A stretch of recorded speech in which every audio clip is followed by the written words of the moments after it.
What up? This is Robert Ory. Ory, three-pointer. Buries it. You might know me as Big Shot Bob. To Ory for three. Oh, unbelievable. This guy is off the charts. What's going on, Big Shot Bob? Robert Ory from downtown. What is going on, Big Shot Bob?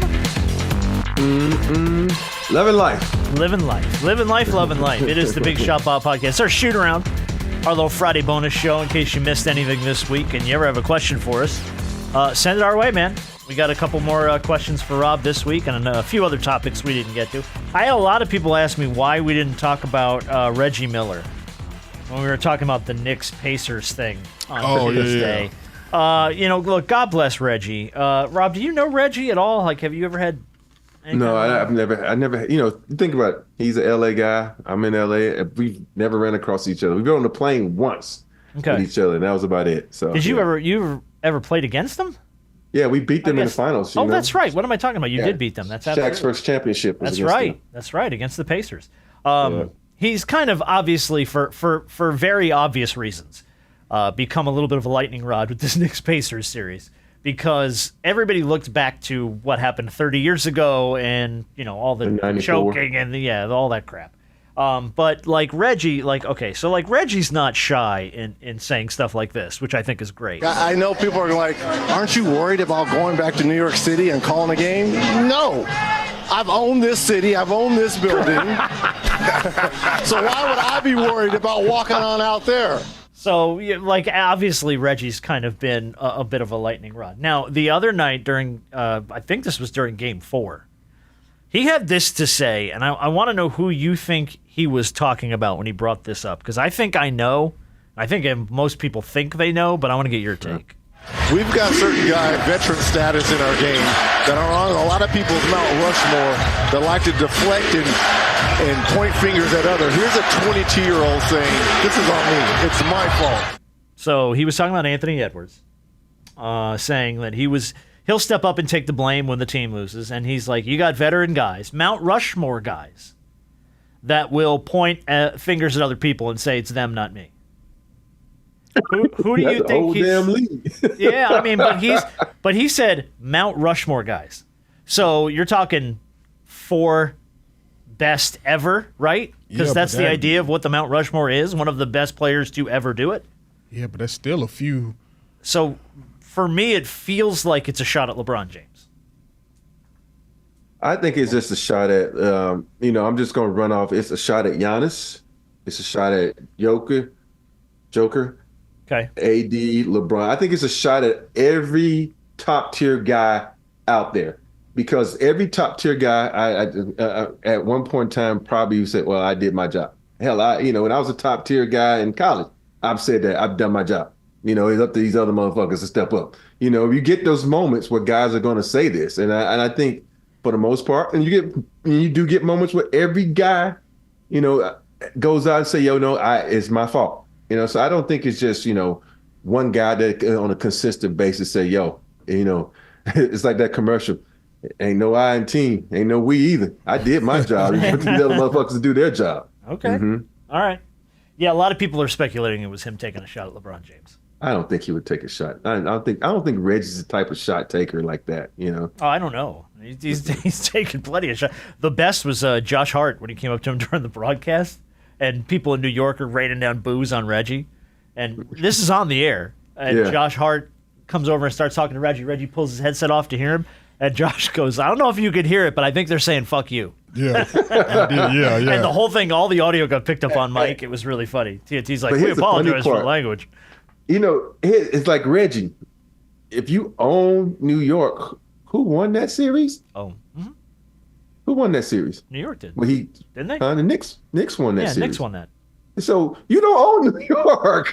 They won that series. You own that moment. Here's my gripe. Here's my gripe with this. That was 1994, right? Yeah. It was 30 years ago. Right. Well, yeah, you guys. But it was 30 years ago. Like, if you're a Knicks fan and you're still pissed at Reggie Miller for some shit that happened 30 years ago, you gotta let that go. They still pissed at Trae Young. He didn't even make the playoffs. Yeah, but that's at least more recent. That was the last couple of years. This was 30 years ago. Yeah, but Knicks Well, fans and are. and that's coming up on what, 25 years ago? Yeah, That's old as hell. I mean, we got Kids that aren't old enough to know that. Knicks You know what fans. I mean? Knicks fans are unbearable. They are very because it doesn't. It only takes for them to get the bare minimum to think that they're the greatest. And they ain't won shit in forever. Right, and that's just the New York arrogance, though. Mm-hmm. It's the New York arrogance. Oh, we won a playoff series. We're moving on to that. You would have thought that they brought. Can I tell you whose fault that is? The New York Yankees. The New York Yankees have won so much that they've made every New York fan completely delusional to the And fact they ain't won that their since teams 09. are the best teams in the fucking world. They ain't won. They haven't won in a minute. And Alex Rodriguez was still playing for them when they won the last championship. The cooler. Yep. That's That's the Yankees' fault. That's the Yankees' Yankees' fault, pride I in get it. fading everybody. I have a question from Stevie for Rob. Rob, what has happened to Jrue Holiday? I think the most he's scored in a postseason game has been 14 points so far. Most of his games he scored under 10. Did the Celtics not need him in their scheme, or is he just left out? It seems like he's not a good fit in Boston. Shame. I know. I think every series is different, and I don't think they need him right now in the last couple of series. And we talked about this. His shot looks different. I don't know. He probably his legs are too heavy for all that big ass contract he just got. He's been weighed down. I don't know, but I think we always look at the offensive end. I still look at the defensive end and what he's doing in the sense of that, and and the voice that he brings and to stabilize that team. It ain't always about scoring, because think about it. The next round when they play a tougher opponent, then I'll make my judgment. But I think Jrue is doing what he normally does. It's just we look at him doing it on a bigger stage because of what he did in Milwaukee, where he was the third option. Here he's like the fourth or fifth option. Yeah. And like you said, them bringing him here, they just didn't bring him here for scoring. Like, he's there to play defense as well. And I think people look at it from the standpoint of, hey, if he's not scoring the ball or he's not getting this many shots up, then what is he worth? I'm like, well, when you got Tatum, you got Brown, you got Derek White, even when you had Porzingis there, how many shots is he really going to get? You know what I'm saying? Because most of them guys taking all the shots. And when Harford comes in the game, that motherfucker putting him up. Dude. I'm like, damn, Harford, pass the ball. You know what I'm saying? So he ain't got, it's not many opportunities for him. Something about Harper's. Tell you what, man. It's funny you brought up Malik Monk on the Tuesday show, and I had him down actually to talk about on the shoot around here this week. Trevor Ariza, Malik Monk was doing like a little video for something. I don't know what it was for, but Trevor Ariza bought him a $35,000 AP watch while they were teammates in L.A. And he was showing it off, and I'm like, damn, a $35,000 watch. There was a rumor for a long time that Shaq bought Rolexes for a bunch of guys, which, I'm getting the stink face out of you, which means either you didn't get one or that was just some bullshit that was spread around. It's white elephant. Every time we had the white elephant around Christmas time, motherfuckers like, please let Shaq get my name. Let Shaq get my name. Because Shaq just went out and said, fuck it, I'm just buy a Rolex. And whoever gets it, gets it? Yeah. So, that's a teammate, the nicest gift. Well, I was going to say, the question was, what's the nicest or coolest gift it doesn't have to be nicest, but coolest gift you ever got from a teammate? Or vice versa. What's the coolest gift you gave to a teammate? Gave me a nice bottle of vodka. Okay. And that shit was strong. But that was not it, man. Tim Duncan all gave us the little PSP, so we all played poker. Oh, those were fun. On the plane together. I missed those. Wow. Those were cool. Yeah, but no teammates has ever really given me a gift. That sounds like a very Tim Duncan-ish gift that he. Yeah. Video games.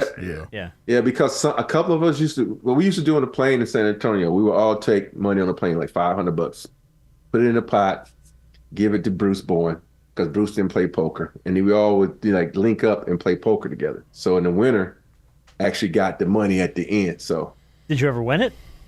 Hell yeah. Hell yeah, I won it. I'm a hell of a poker player, man. I did not know that. Are you really? Mm-hmm. Yeah. So will you go like casino and sit at the table and play and stuff, or I can't do that. I don't have the patience for that. Because that's intimidating as shit to me, man. Yeah. Like I can't. Like I like to play blackjack, but it's hard for me to sit at a casino table and play blackjack. My favorite casino game is Texas Hold'em, but not when you play with other players. It's against the house. Yeah. Okay. So. Cool. I didn't know that. I've just now taken up, well, I don't want to say taking up, because I haven't done it really with real money yet. Blackjack. Blackjack's fun. There's a lot of strategy in blackjack that's kind of fun, and I enjoy it. But I can't sit at a table and play it with like guys that are throwing hundreds around. I'm like, no, I'm good. You got to make sure you at the right table with the right person. Because you with the person, everybody always blames the person at the end. Like, oh, you took his card.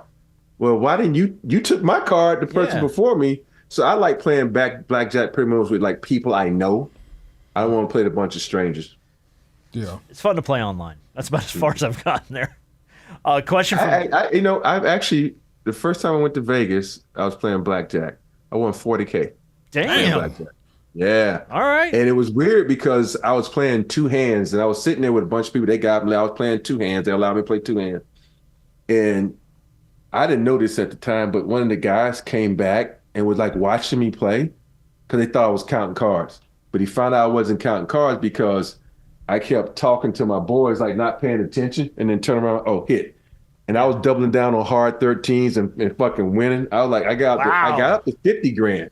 Blackjack is it's the most, I guess it's considered the most popular game in casinos, right? I guess it would be blackjack. Yeah. Is it really? Baccarat. Yeah, Baccarat is that one that. Blackjack like and poker are the ones that everyone wants to go play. Yeah. I don't know if they're the most popular, but they're the sexiest. Yeah. Because everyone thinks they're the fucking in the World Series of poker. Everyone wants to go to the everybody thinks high. their number's gonna come up on roulette. Yeah. Oh God. That's my number's about to hit. That ain't it. That never hits. Question from Kevin. Master P said that if the New Orleans Pelicans hired him, he'd turn them into a championship contender. I know he's a great ball player, but do you think an NBA team would really take a chance on a guy like him? No. No, because he doesn't have the experience. This goes back to the experience conversation. Yeah, it goes back to the experience. And New Orleans has a good team. They just can't stay healthy. You think about it. Zion was right there. He got injured. Hurt would have counted. Yeah. Yeah. I think if, they could bring him into the front office and, do something for him because a hometown hero. But okay. They may end up trading Brandon Ingram. Oh, no, I've seen that everywhere. Yeah, they're going to end up. Yeah, I've seen that. That's almost. It was a lot of people are calling it. It's almost inevitable that they're going to move on. Why? Don't know. Because you got to make too much money. I guess contract fit. I have no idea. But he was probably one of their best pieces. So I'm not 100% sure why they're so sold on moving on from him. The side question here was, Rob, if you could take the reins of any NBA team right now, which one do you want? Like, if you could take your first coaching job and you get to pick the team. The one in his backyard. Well. Yeah. But, the thing is, the job all depends on if they're going to do what I say. You know what I mean? Okay. And if they could do what I say, I would definitely take the Lakers. And they got to do what I say. If they run the schemes I want, the Lakers. Because you think about it, you got, AD, hell of a defender. You got Rui, who I can turn into a better defender. And you got, AR, it's like I would get him off the ball more. And D'Lo, I would, listen, this is how we're going to roll. If you knocking down threes, you staying. But if you don't, I don't want no fucking crazy ass heat checks. Get it within the system. Yeah. And if you don't, you know where you're going to be? Next to me. And you ain't going to be fucking eating. And you're going to be in every fucking huddle. So, yeah. And then I get Vando back. I'm like, Vando, you going to be my wolf guy. A wolf guy is where, hey, I'm going to trust you. Anytime you see someone turn their head, you go trap. And we going to fucking play fast. We ain't going to shoot a lot of threes. We can just play fast and try to get to the rack and put the pressure on the refs to call fouls. So I ain't shooting no fucking bad shots. If you shoot a 3, 5 feet behind the 3, you're going to have a problem with me. So, yeah. Well. Can I just send that to Jeannie? Because that feels like a resume. You know what I mean? That's like, damn. You can send that to Jeannie. I'll send that to Jeannie and be like, here's what Rob wants to do with your team. Give him a shot. No fucking logo threes. I don't care if you LeBron, AD, do. You shoot a fucking logo 3, we better be up 33. I ain't having that shit. If you're gonna shoot one behind 50, like if you look at the way Minnesota when they shoot threes, how many times do you see a guy shoot the 3 8 feet behind the fucking 3-point line? You look at Denver. How many guys you see shoot at 8 foot? Even the Celtics, the good teams, you don't see many shots. Even fucking Steph don't shoot shots like that sometimes. And you get guys now, oh, I got range. And they shooting shots like 8 feet behind me. Fuck that. No, we already shooting bad shots. No. So that wouldn't happen with me. Not that you care, because I know you don't care. But, to kind of piggyback off the conversation we had, earlier this week about coaching and lack of experience and things of that nature. Mm-hmm. Let's say your name was thrown into the hat and it came out in the media that the Lakers were looking possibly at you to be their next head coach. How do you think you would be perceived in the general public? Like all these other names that are here, how do you think people would take your name being in that fold? That would be a good question because they only know me from, doing Spectrum now. And so a lot of people, I get a lot of fans that come up to me and be like, yo, man, I totally agree with you. Why don't they do this, this, and this, So I don't know. I think they'd be like, oh, he's inexperienced, and they're going to say, who's his staff going to be? Because that's key, man. People don't understand. You got to have a good staff. Because like I said before, I'd never talked to the head coaches. I always talk to people on the staff, be like, yo, man, Phil's fucking up. Yo, Pop's fucking up. This is what you fucking need to do. This is how you need to fucking play me. And then they go tell the coach. That way, because sometimes in the heat of moment, some things can come off wrong to the head coach. And depending on who the head coach is, you could be in this fucking doghouse the rest of your career or get traded. So at least when you tell a head coach, he's kind of a buffer to tell, hey, Rob doesn't feel like you're playing him right. Rob needs a couple plays ran from, and so on and so on. So for me, you got to get a hell of a coaching staff, man. That would be my first objective. And I'm not going, and for me, I'm not big on teams hiring your assistant coaches for you. I'm not, unless they're one of the ones I'm thinking about. But for the most part, I want my coaching staff. And I don't want a bunch of fucking yes men. We might sit at that table and say, fuck you, fuck you, fuck you. And at the end of the day, we hug and walk out because a lot of coaches are afraid to disagree with the head coach. And I want coaches to say, nah, Rob, we don't think that's going to work. I'm like, okay, well, tell me why. And, you can't have a bunch of yes men on your staff. Yeah.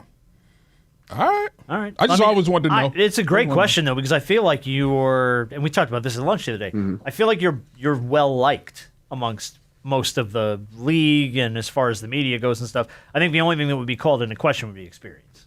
Yeah. I feel like that was it. It would probably never be a character thing unless there's a bunch of shit we don't know about. There's you never know. You never like know. The president, you never run with the president because you got skeletons. And you can't see the closets over here. There's a bunch of them motherfuckers in there. I'm just kidding. All right, question from Charlie. Rob, we just talked about this. I know you're a nice guy. Have you ever gotten anyone fired even by accident? Dana White did this week. And I was like, what the hell's he talking about? How? And I went and looked up the story. Dana White was in New York City, and he was driving somewhere, and he took video of a FedEx driver just throwing packages into the truck. And not even, really looking, just and the truck's a good 10 feet away, just hucking boxes. Wow. Off this pallet into the truck, just hucking them. And Dana White's takes a video, looks over at the dude, looks back. He's like, he thinks he's Steph Curry, and he's just throwing boxes into his truck. Well, the video went viral, and FedEx fired the guy. Wow. So have you ever gotten anyone fired? Not that I know of. I never complained to a waiter or anything like that. Then here's a funny story. So my trainer took me, and this is years ago. My first wife and me and him and his wife went out to dinner.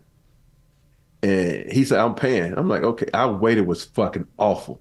We had to ask the waiter from the next table to get us water. Our food came out. Mine was cold, and our wives didn't get their food. So James was paying, but he paid. We walked out, and the waiter comes up and says, "Thank you, Robert Horry," and walks back in. I'm like, "You're welcome." I had no clue.